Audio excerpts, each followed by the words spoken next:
रास्ते में उन्हें एक सांड मिला। वह उनकी ओर लपका तो हीरा मोती के होश उड़ गए। भागना बेकार था, इसलिए दोनों ने साहस से काम लिया। सांड ने आकर हीरा पर वार किया तो मोती ने उसे पीछे से सींगों से चोट की। सांड घबराया। वह किसी एक को तो मारकर कचूमर निकाल देता, पर यहाँ दो थे। मिलकर काम करने में बल है। दोनों ने मिलकर सांड को भगा दिया। मोती कुछ दूर उसके पीछे दौड़ा, पर हीरा ने उसे दूर तक ना जाने दिया। दोनों अब बड़े प्रसन्न थे। आगे चले तो रास्ते में मटर का खेत दिखाई दिया। भूख तो लग ही रही थी। हरी भरी मटर देखकर उनकी भूख और भी तेज हो गई।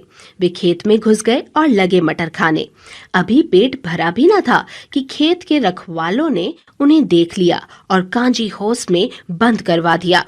हीरा और मोती ने देखा कि कांजी हौस में और भी कई जानवर थे। भैंसे, घोड़े, घोड़ियां, गधे, सबके सब कमजोर और दुबले पतले। वहां किसी के लिए ना चारे का प्रबंध था और ना पानी का। यहाँ कहाँ आप फंसे, उन्होंने सोचा। रात हुई। मोती ने हीरा से कहा कि अगर दीवार तोड़ दी जाए तो बाहर निकला जा सकता है। उसने सींगों से दीवार गिराने का प्रयत्न किया। 2-4 चोटों में ही थोड़ी सी दीवार टूट गई। उसका उत्साह बढ़ा तो उसने और जोर से चोटें लगानी शुरू की। दीवार में रास्ता बनते ही पहले तो घोड़ियां भागी, फिर भैंसे और बकरियां। मोती ने गधों को भी सींग मार मार कर भगा दिया। उसने हीरा से भी भाग निकलने को कहा, पर हीरा ने मना कर दिया। मोती मन मारकर रह गया। सुबह होने पर कांजी हौस वालों ने देखा तो उन्हें बड़ा आश्चर्य हुआ। उन्होंने हीरा और मोती को नीलाम कर दिया।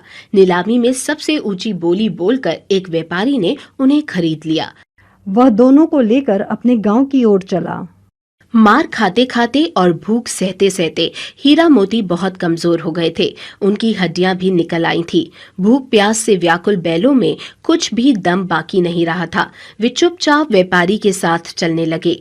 रास्ता उन्हें जाना पहचाना लगा तो ना जाने कहां से दम आ गया। वे दोनों तेजी से भागे। आगे आगे दोनों बैल, पीछे पीछे व्यापारी।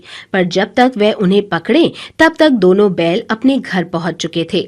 बैलों को देखकर झूरी बहुत खुश हुआ। वह उनसे लिपट गया। इतने में व्यापारी भी वहां आ पहुंचा और उन्हें मांगने लगा। मोती ने आव देखा न ताव, वह व्यापारी पर झपटा। व्यापारी जान बचाकर वहां से भागा।